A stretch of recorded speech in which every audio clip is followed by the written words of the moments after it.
everyone. Welcome to episode 117. I'm trying to read this without my readers. Good luck. I think that's the right number. I feel like I'm part of an eye exam where what do the letters say? And I'm like, is that an F or a P?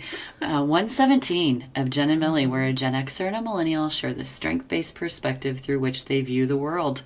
We are your hosts, Allison and Tess. I feel like you shouldn't even need to read it. I could just tell you the number at this point.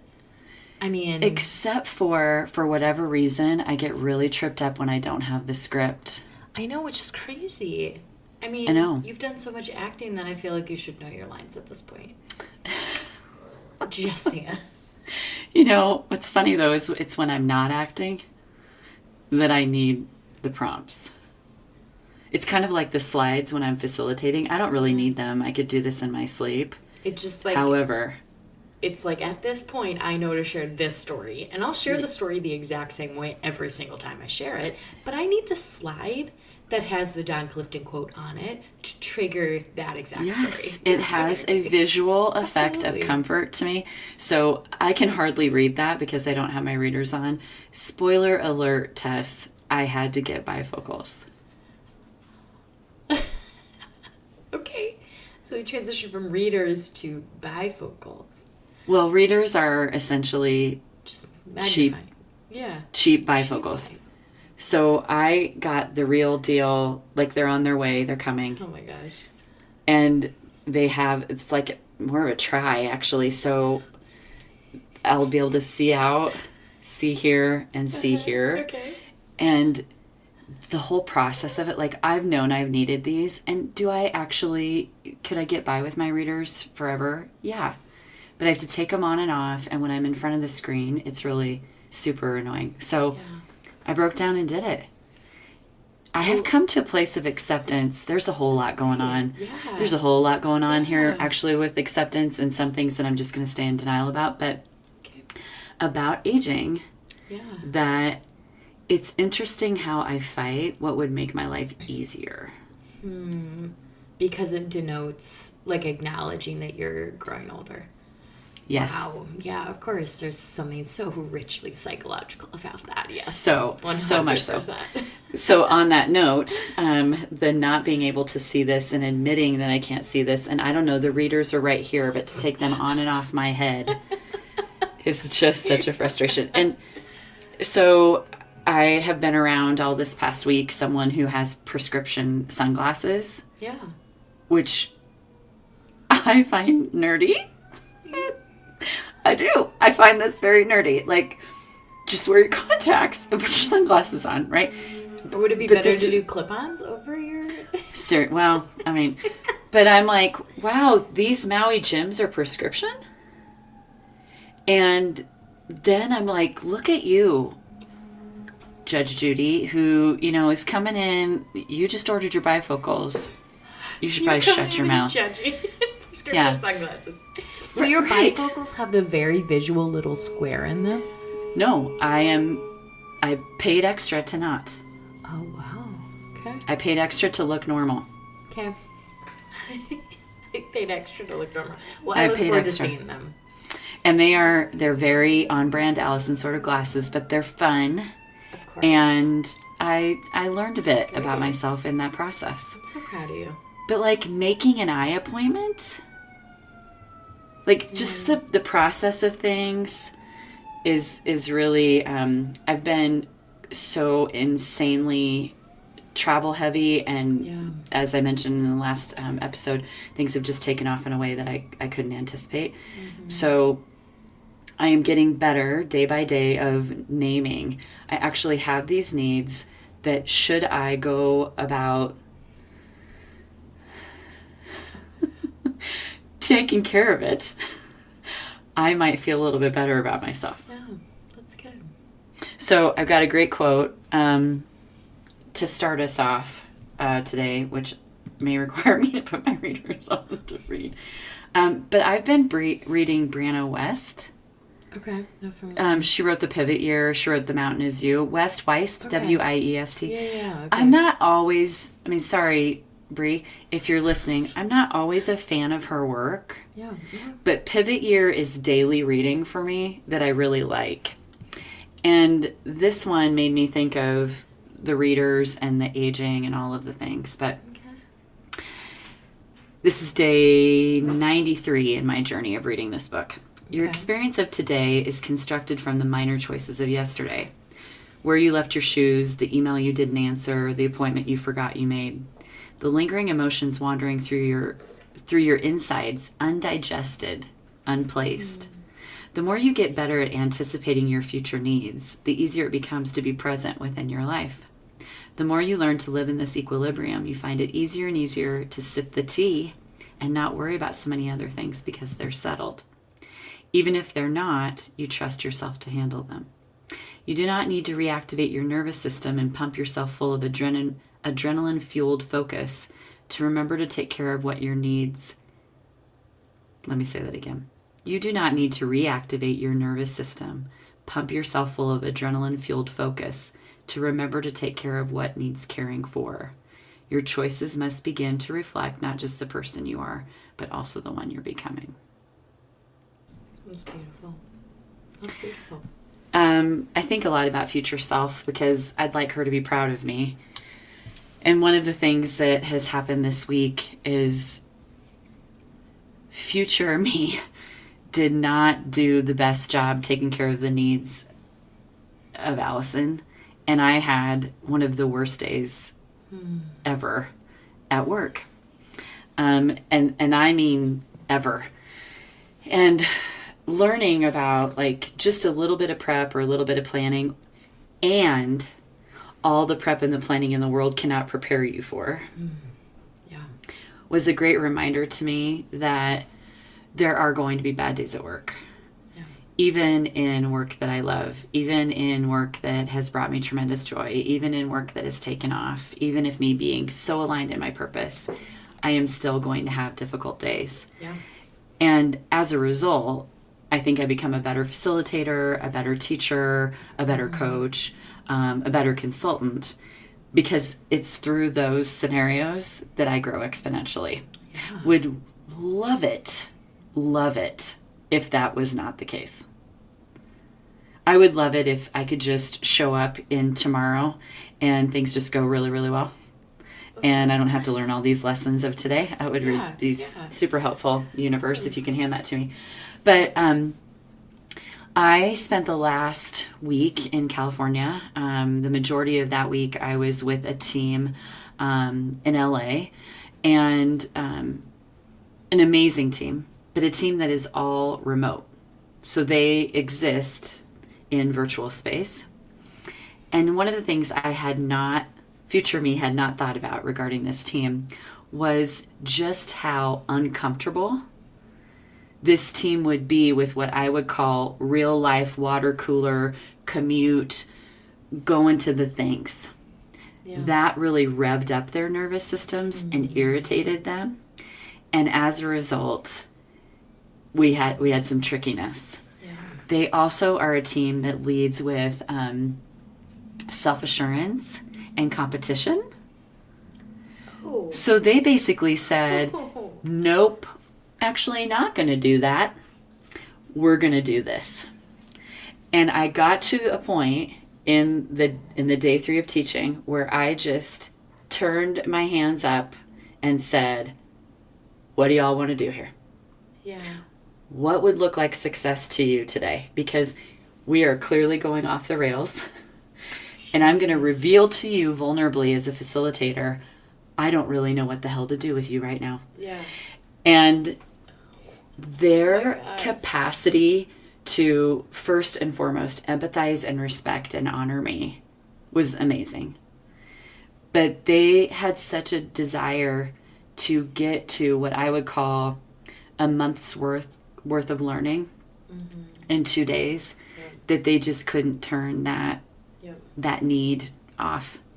So we spent hours in a boardroom talking it out. They needed to be heard. They needed to create a why statement. They needed to create their team's why statement. They needed to craft what that looks like. And so I had lots of activities and lots of fun learning for them that we didn't yet get to. but I had to let go and say, okay, I felt like I was failing the entire time. Felt like, wow, there's going to be no cohesion here. This is going to be a complete loss.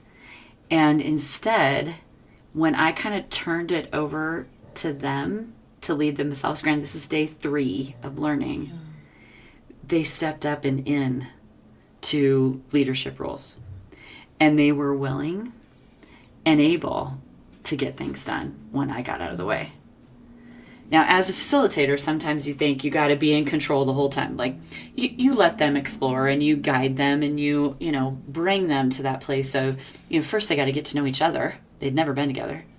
Then you need to create this space where they can craft, a vision of culture, that kind of thing. But they wanted to skip some of these parts to get here. But what actually happened is the learning that happened in day 1 and 2 ended up serving them in day 3 when I got out of the way. Yeah. Releasing that, like I literally was in the hallway in tears. Yeah. Thinking, this is on me to corral. And there's no corralling. And so once again, thank you for all the learning. Once I let go, things really were in flow and in tandem, and they felt like they could move on. But one of the hardest days that I've had in a long, long time. Yeah. Most of the time, groups are very like, yep, she gave us the rules. We're going to honor them. Yeah. She gave us the agreements. We're going to honor those. She gave us the instructions. She's guiding our day. Yeah. That's what I'm used to. Yeah. This team said, no thanks. We're going to do it this way. Yeah. I don't know that I would have handled that with as much grace and ingenuity as you did. Like, I have never acknowledge that. Like, I have never been called sophisticated in my life. As you probably know, I have never been called sophisticated. No one has ever referred to me as sophisticated. And that was the feedback I received. Like overall? Or specifically on that day? On that day. And kind of in general overall, like I bring a sense of sophistication and grace and knowledge. I present myself a little more sense, like the grace, in a very knowledge, sophisticated. I don't know, sophisticated. All I can think of when someone calls me sophisticated, I think about the fact that I fell down somebody's stairs just 2 weeks ago. Yeah. On a Sunday because I was speeding down the steps. Mm-hmm. Sophisticated is not something that I would refer to myself. So I think with aging, I am learning, like these bad days or these rough days or when things go off the rails or where I think, oh, well, wow, that wasn't in the plan. There are better things that actually come of it. Yeah. Yeah, absolutely. Right? Like there is potential in the pivot, right? And so to see what says someone with high adaptability. Yes. I will say, yes, all of that is spoken from someone who sees a lot of potential in the opportunity there. But I also think about not just from an adaptability sense, right? About how what you did is Search Institute's developmental asset of developmental relationship thing of sharing power, right? Yeah. Like in most facilitation contexts, right? You come from a place of you are the one in power. You are the facilitator. You're guiding their learning. You are guiding their growth, right? But you are the one dictating what is happening, at what pace, in what mode, right? And here you had people that a little bit forcibly led you to sharing power, right? But also the growth that happened there when you released it and said, where do we need to go from here? Mm-hmm.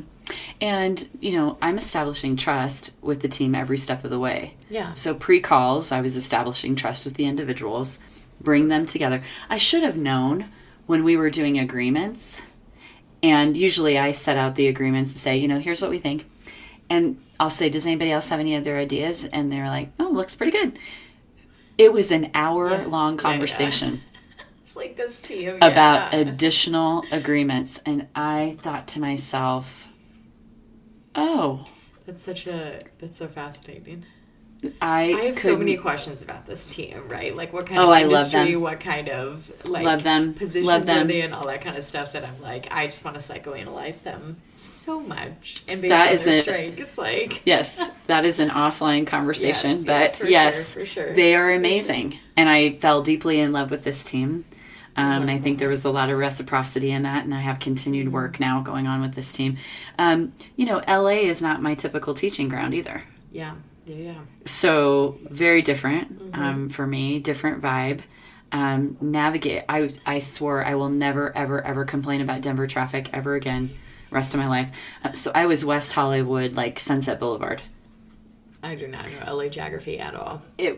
It's stunningly beautiful, but just high levels of traffic and congested to go, a few steps.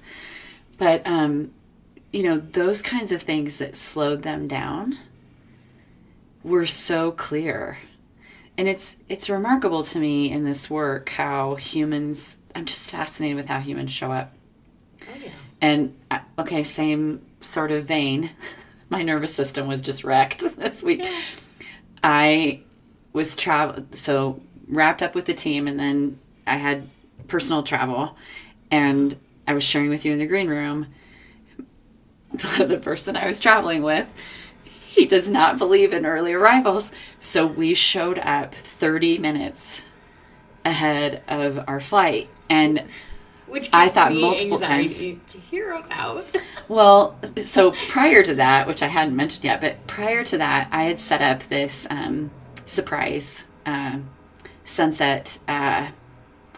It was a horseback ride in kind of the hillside of Malibu overlooking the ocean. Wow. Yeah, it was amazing. And but we had weather come in. So this wonderful guide, it was just her and her significant other and us. So it was a private ride, just us four. She reached out to me and said, hey, we've got weather coming in. Could you guys be here at 2 instead of 5:30? Okay. And I was like, sure, we can figure that out. We're in Hermosa Beach. We need to get to Malibu. That's about a 2-hour plan. So not really that long, but in my mind, adding a little time. Yeah. So we get in the car to go, and I'm trying to keep this whole gig a surprise. Yeah. And navigation, traffic, there was a mudslide, there's all of these things to figure out. And I'm realizing that if we're not there at 2, we could potentially not get the ride at all, because if the weather comes in too soon, too bad we're not taking the horses out to have them slide. Yeah. So I mean, gripping. Yeah. I am very, very anxious and very nervous, and that does not look good on me. And especially around somebody who's really aloof and like, yeah, we'll get there when we get there. Dinner reservations are at 6:30. Let's leave at 6:29. So that had happened in the previous day, and I got super emotional and just named, look, I'm on the brink of crying. Yeah. So if I do, it's not about you. It's about me and my anxiety of this all going perfectly. Yeah. Okay. Fast forward to the end of the trip. We're flying back here to Denver, and I'm like, is your watch working? Do you know what time it is? Because you should go. And we got there 30 minutes ahead of time. And as I mentioned to you in the green room, the problem here is the evidence and the data continue to support his philosophy in last minute success. Yeah. We walked, I have never seen I had to check a bag. I have never seen 0 line. 0 line. Never would that happen. And when I walked up, I was like, can I actually use this kiosk? Is this kiosk like working? And he's like, yeah. And then she's like, don't worry about it. Just here, bring it. Bring it to me. Didn't even have to do my own self-tag. Then we stroll right on through security. Of course. No wait, no issues. And then our gate is literally like 2 steps away. Of course. It's not a walk across the airport, as it should be. At LAX. At LAX.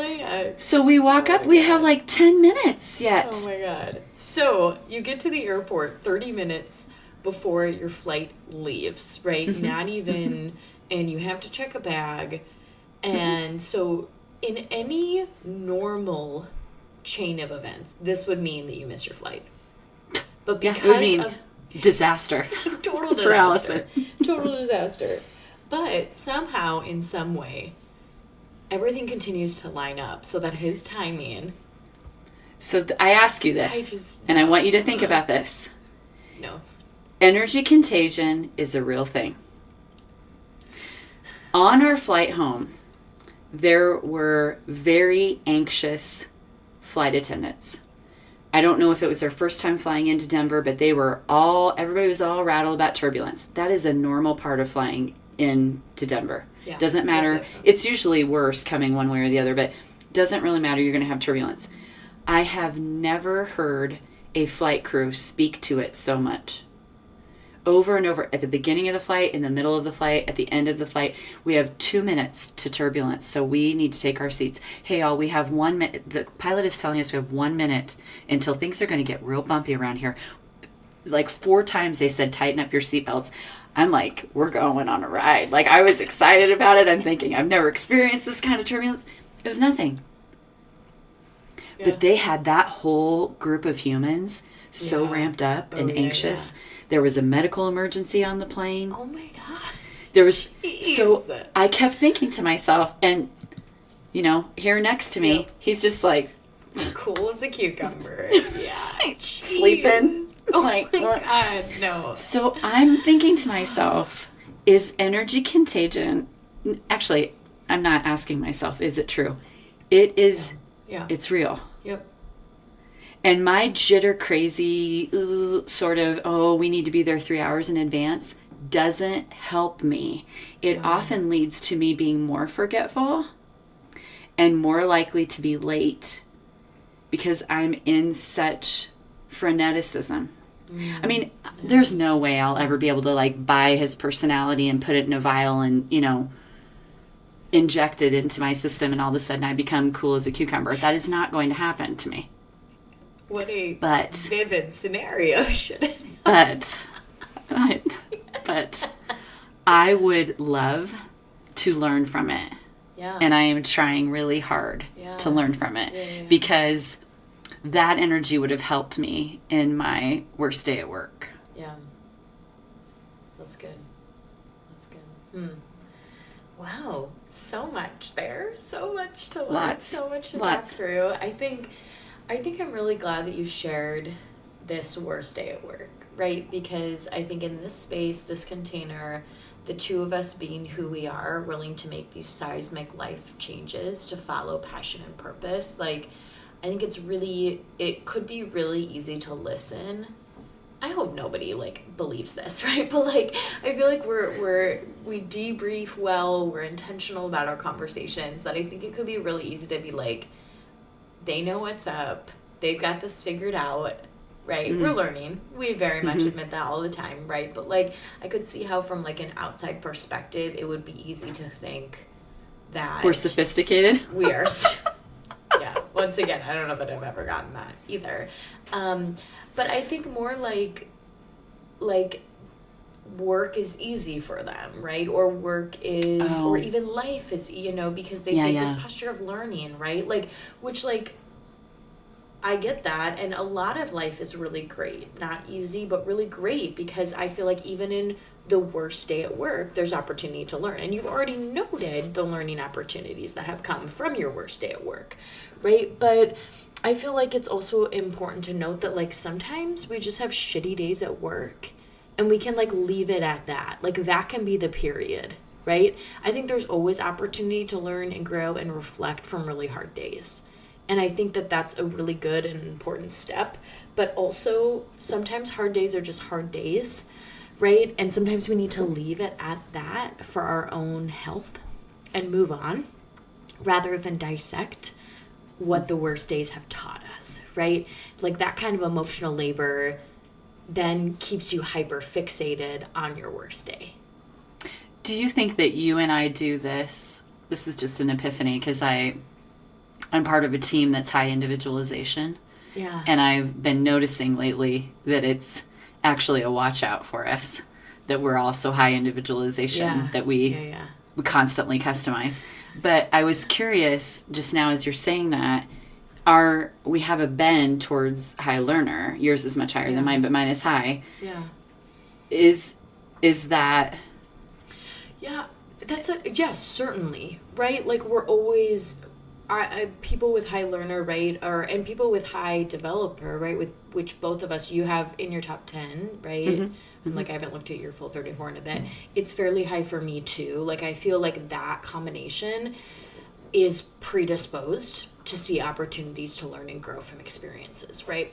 But also, too, tied with, but above and beyond our strengths, are our personal values, which is a commitment to self-growth, right? Commitment to being present to our own lives, right? And living life intentionally, living life where we become better versions of ourselves with each passing day.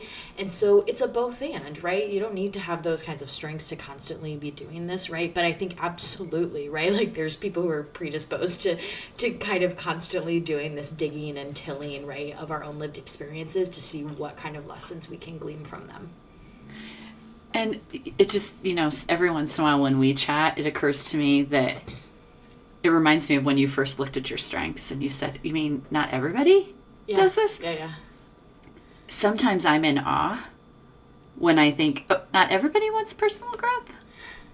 Yeah. Not everybody has that as a value. The fact that we have to name that as one of our values is a reminder that not everybody has that. Yeah, some people are very content with their lives the way they are, with not digging up things that they just want to kind of leave buried and not deal with. Yeah, 100%. Yeah. And I think that that's a reminder to me all the time, and that 1 in 33 million unique, the stats around values would probably be even more unique, very much because it's lived experiences. It's also season and stage of life. I feel like my values have evolved. They've probably been pretty fundamental, but they've evolved and become much more finite. Yeah. And in some ways have probably shifted. Yeah, certainly. As being part of a marriage, as being part of a team, to more of this independent solo artistry life that I'm living. There's some really different pinpoints of my values now that look very different. Absolutely. So the learning, even in it, when I was experiencing that, like, oh, this is going off the rails, I'm failing, this is not working, my body was like physically trying to grip. Yep. And that was a reminder to me that I needed to let go. Yeah. Ooh, that's good. Yeah. Which didn't used to be. Actually, it used to be when I would start to feel grip, I would grip even tighter. 100%. Yeah. And now I've got more of this like, oh, I guess I should let loose. Well, I'm standing there thinking, we've got to make this fly. And what's going to happen if we don't? I very calmly turned and said, have you ever missed a flight before? And what did he say? Has he ever missed a flight? Once. I said, oh. And he said, have you? And I said, never. No. This might be my first. So I would have responded to that. But then my body was like, what's the actual worst case scenario? Yep. And then I spoke that out loud. And I said, so the worst scenario here is you don't have to check a bag. You just go. And bye. Like, I'll stay here another day in sunny California. See ya. I was like, that's okay. And he was like, leave you here by yourself? He's like, I'm not going to leave you here. Yeah. And that was also a little bit of recognition that when I get stressed, I will absolutely shut down and boundary up, put the shield, put the force field around me. Like, great recognition in that regard. Yeah. So I had a week full of learning about what constitutes the what's a bad day or what's a not so great experience. How do I really measure that? Because now I think, granted I'm Tuesday, Monday I was still messy. Great learning there too. Like I need to give myself the day of return to literally not be around people. I was so short and shitty and not effective in the meetings that I had on Monday. My communication was off. I was resting B-face. I was just not in a good place. Today, 100% better. Yeah, I think so many of your lessons here point to the fact that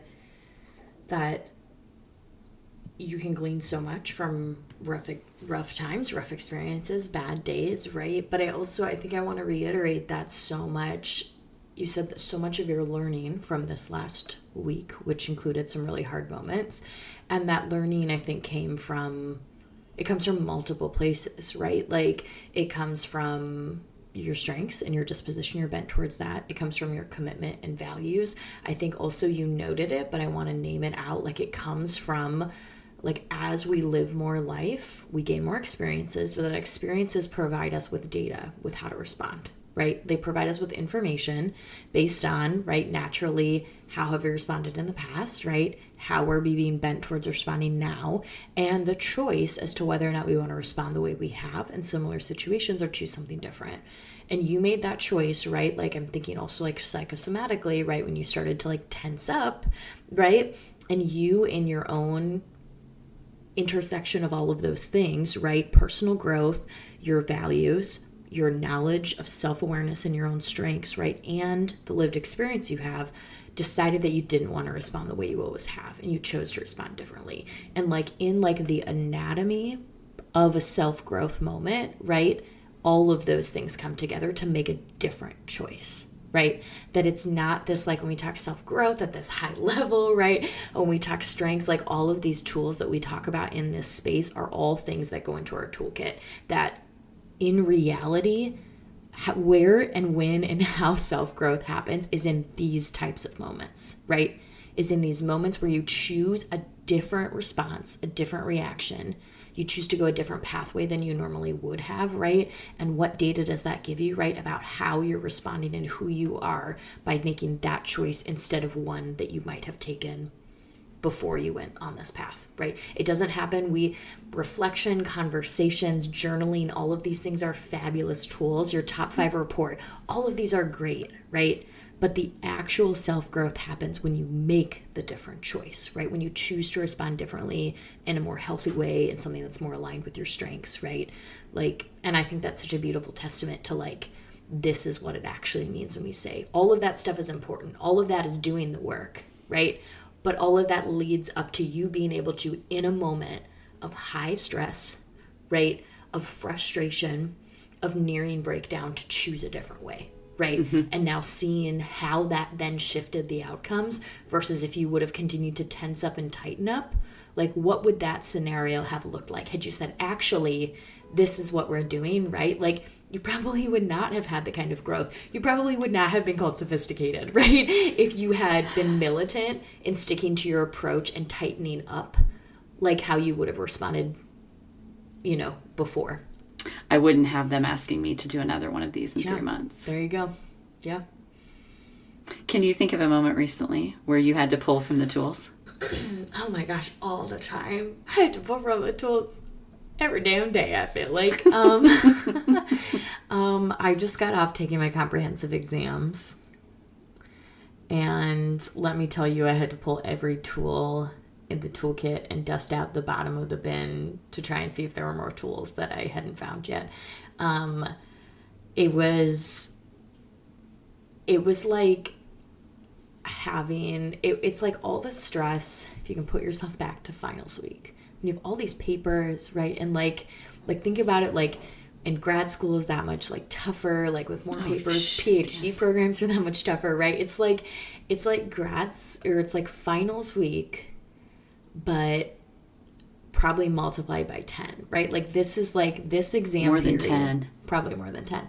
This exam period, 4.5-ish days, right? Like where I have to put on paper, like I have to respond to questions that prove that I can claim that I'm an expert in what I'm getting my terminal degree in, right? And so there's a lot, like I've spent over a year preparing for this exam. Like I knew I would be taking it at this point. So last year at this time, I was developing what I was going to claim expertise in, like what my concentrations are, developing a reading list, selecting committee members that could write questions that would, prompt me to prove that I can say I'm an expert. All of these sorts of things, right? And then I did an independent study in the fall to work through a bunch of material that I needed to be able to sit for these exams. And I'm also like an on-time prepared kind of person, right? And I absolutely love my mentoring advisor, but she works at a very different time and level of preparedness than I do. And so Thursday morning, 9 a.m. our exam is supposed to begin. And I get a text from her at like 8:30, and she's like, and this isn't her, this is actually another one of my committee members, and I know whom, but we didn't have to name who it was when she and I were talking. She's like, this committee member hasn't sent me questions for you yet, and so I'm going to wait till 10, and if they still haven't sent questions, I'll send you what I have, and then I'll follow up. So 10:20 rolls around, and I finally get my first round of questions, right? And this is an hour and 20 minutes into the exam, and I've like done all this prep. I've like tried to like psych myself up. I have like, and I could show you the picture, all the books that are on my reading list, right? Like pulled off of my bookshelves, stacked up in order so I can reference them when I need to cite them, right? Like I have all my written notes listed out. Your input brain is probably going crazy right now. But like, so I had like done everything, right? 9 a.m. rolls around and I don't have my exam, right? So I don't know what else to do except I pace around my apartment. I live in 400 square feet, right? And so it takes me 10 seconds, not even. It takes me 5 seconds to pace, right? And so here's my... Oh, that has to be at the front of our Insta post here. But yeah, it's... So I get the first questions, and then she's like, I'm going to reach out to the committee member again. And I said, like, can I reach out to them? Like, would that be helpful? And she's like, nah, I've texted, I've called, I've emailed, nothing. And granted, this person knows they're on my committee. This person has received communication. They edited the list. They're who I took the independent study with in the fall to work through material for this exam. Like, well aware of when I'm taking this and what my exam is on. And so... it's like noon, and my chair is like, I still haven't received, so here's an additional question, because basically I was supposed to get 8 to 9 questions to choose 4 to respond to. And so I originally received 6, and she's like, I'm just going to write more questions for you because I haven't received questions from this other member. And yeah, so she ended up writing one more, and she's like, will you review them? Let me know what you think. If you want more questions to choose from, I will write more. But they were fine. Honestly, I could have written 4 of the original 6, but I had 7, which was fine. I did end up picking the new one. But that frenetic energy, talk about that. And then the questions in and of themselves, right? Like I am rolling through the catalogs in my head of knowledge to figure out which ones are going to be the best ones to respond to, right? And so my plan was like basically 4.5 days was to write a question a day and then edit the last day, right? I spent the first day deciding which 4 questions to answer. I didn't do any writing. I charted out very brief outlines for all 7 of the questions in order to decide which ones to do. One question I spent an hour just thinking about because I really wanted to respond to it, but did not feel like I could to the extent that I wanted to. Like I feel like it was kind of an unsolvable social problem, and I was like, I actually can't do what they're asking me to do. You're posing a hypothetical question for me to create something that I don't actually believe we can create, nor do I agree should be created. And so I was like, I want to respond to this because I feel like it would be the easiest one to respond to, but I can't. So it was just like, so I'm like, so this is like my process the first day. And then at the night, because I feel like I'm behind, right? At night, I'm like, okay, I'm going to start writing this first one. And I sit down and I develop a good outline. I like start looking up resources, all this kind of stuff. And I do not write one word. I don't write one word the whole first day. And so I get up the second day and I'm not a morning person and I start to drink coffee and I'm just like, okay, new day, we're all right? New day, we can make it happen. And then I'm like, oh, I should eat something good. And then I was like, okay, well, I pawned off George for the weekend so I could really concentrate on this. So then I was like, okay, with him not here, it'd be kind of nice. Actually, I should probably like put in a load of laundry and then you just don't have to worry about that the rest of the exam period because I've cleaned sheets. Like, just like this is like the chaos within my mind, right? And like this whole time, I'm like, each of these exam questions are sitting on the 4 burners of the stovetop of my mind, right? And I am like taking them off of the burners and putting them on the stove to scald my stovetop. Because I'm just like, I can't let them continue to simmer here. I've got to do something with them. But then I keep like getting myself so worked up, not writing. And I'm like, all of these things are things that I know about. And it was just like it's how like when I was, I want to get back into running, right? But it's like that mental blockade, right? Of like, I can't do this. This is too hard. But actually what's preventing you from doing it is yourself, right? It is all your own limitations, right? Your own mental blockades. And my gosh, did I feel that with this. This was the hardest writing I have ever done in my life. And I like to journal. I enjoy the writing process after a certain point. But it's like that thing when you're running. The first mile sucks. But once you get past it, it's kind of a really nice rhythm. And I just could not get myself to even run a quarter of a mile. Like I really struggled. So I didn't start writing until Friday night, almost 2 days into this exam period. And I only wrote half of a question on Friday. So Saturday morning rolls around. I now have 2.5 days left of this exam. And I haven't even finished one full question. And it was just like, it ended up being all right. We're fine. We submitted it. Friday night was rough. Saturday was still really rough. But then Saturday night into Sunday, and then all of Sunday was really strong. And I came out actually yesterday morning, last day of the exam, with one section left to write of a paper, which took me an hour, 2 hours, and then I still had the rest of the day to edit. And I ended up turning the exam in about 3 hours early. So it was fine. And then 84 pages in total, about 60 pages of content when you take out like citations and formatting stuff and images that I put in there. Like, wrote a ton. I feel like I answered things in a really comprehensive way. But the imposter syndrome, the names that I caught myself saying in my head about myself, like, it was like that first day was one of the worst days of my life. And I love what I get to do. I feel so blessed every day to be in this program, to get to do this kind of work. I'm reminded all the time why I do this, right? Like, I am in my ikigai, right? Like, totally passion, purpose, calling, loving what I do, being called to what I do, having the skills to do what I do. But that day sucked, right? Yeah. And we can dissect it like we dissected your bad day. I can tell you all the things I learned from that and all the things that led to that, right? But I also am at the point of like, it was a rough day, right? And I'm going to leave it at that. And I came out and I did the thing and it's turned in. Right. And I think it's probably good enough to get a pass and to move on in the program, right? Like, to claim this expertise. But it also was really rough. And I feel like I pulled on a lot of what I needed. I pulled on a lot of the tools in the toolkit, right? But it dragged me to a place I haven't been dragged to in a while.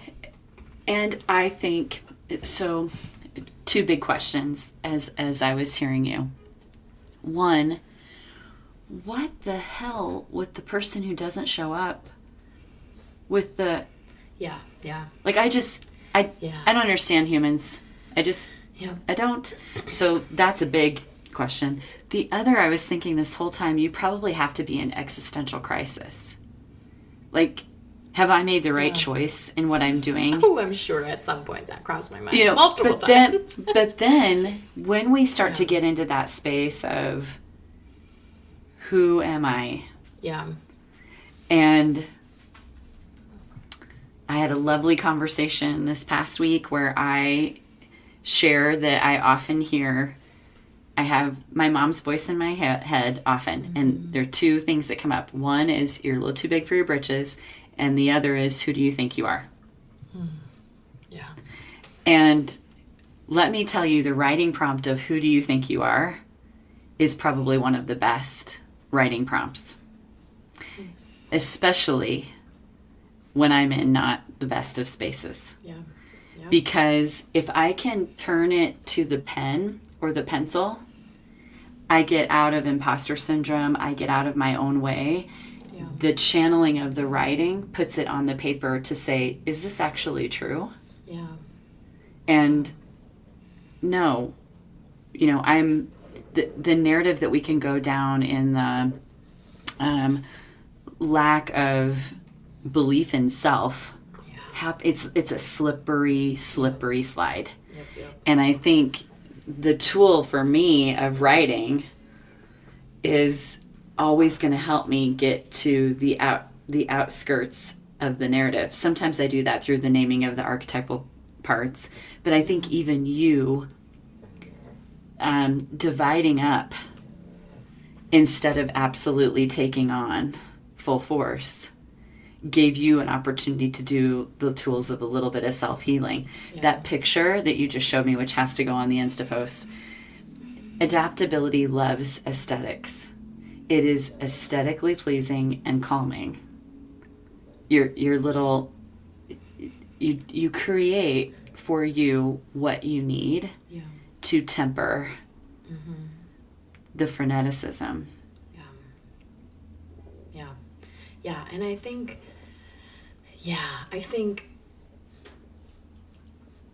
you know what you need. Yes, but knowing what you need and giving yourself what you need are two different things, right? Very much. I knew that I needed to shift how I was thinking about myself, what I can contribute, right? And so I feel like, wow, we have both had these awful days this past week.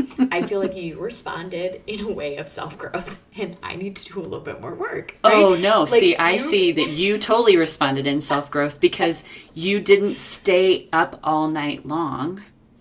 You woke up and said, okay, new day. Yeah. You were doing all of these resets within. Really trying, had to, or else it would have been a death spiral. All I could think of as you're explaining this is thinking about when dashboards were due. Oh my God. And you'd break yourself. Yeah. You would break yourself. They had to get the data. To get it done. And now you're like, okay, pause. Recenter. Pause. Recenter. Yeah.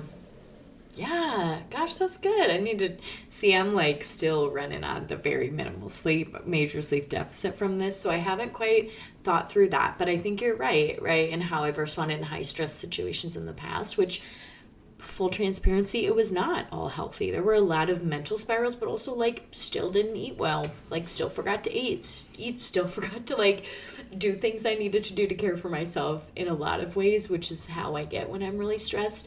But it was the default of I have to shift. It was not always successful, and I needed to a lot. But I did default much more quickly to I have to shift how I'm thinking about this, or it's not gonna I'm not gonna come out the other side of this. Well, it was power in a pivot that demonstrated your capacity of choosing differently. Yeah. Yeah. There you go. That's good. I mean, we have to be in the practice of our preach, or we wouldn't be here. Yeah. So I would love if you and I just joined and said, hey, our lives are really, really good, and all the decisions we've made up to this point, future self is good job. That is not the everyday. But I do think when you look at growth, and I say this often lately, I want to reparent my children so badly because I was such a grip. I would love this version of me to be momming them in a way that was more like open and willing and expansive and flow and just asking questions because I wanted to expand their knowledge and expand their capacity, not necessarily. I just wish I wasn't so grippy.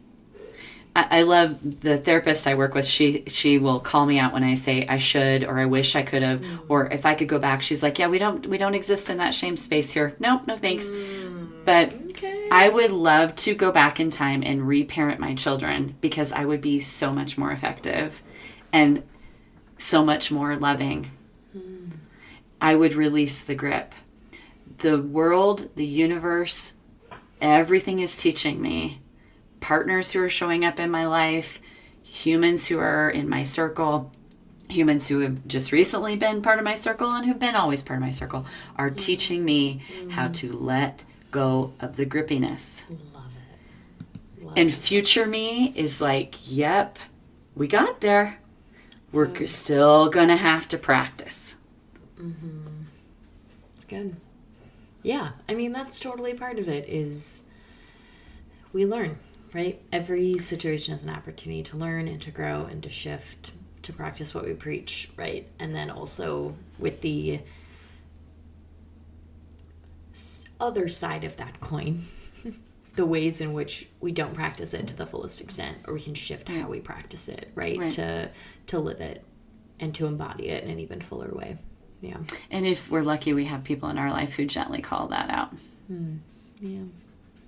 It's good. It's good. What do we want to leave people with? I hope they're excited about our next episode because I am.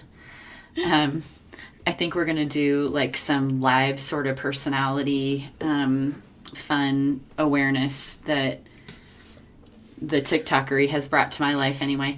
I like to joke when I talk to people about strengths when I'm facilitating or as a coach. I've taken all the super fun surveys, including like the really scientific, what Disney character are you? Yeah, of course.